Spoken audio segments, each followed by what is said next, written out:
Hello guys, in today's video I will be showing you how to fix Temu app not working problem. So the answer is easy.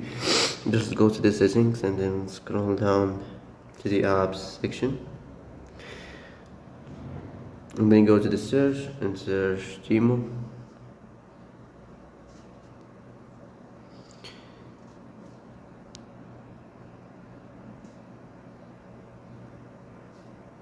And then go to the storage, and here you will find this clear cache option. Click on it.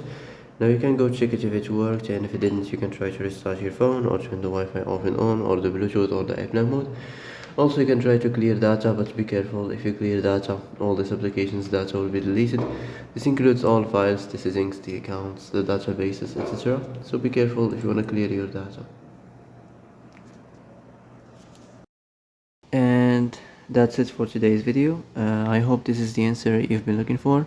If you like this video, don't forget to like and subscribe, and see you in the next video. Thanks for watching.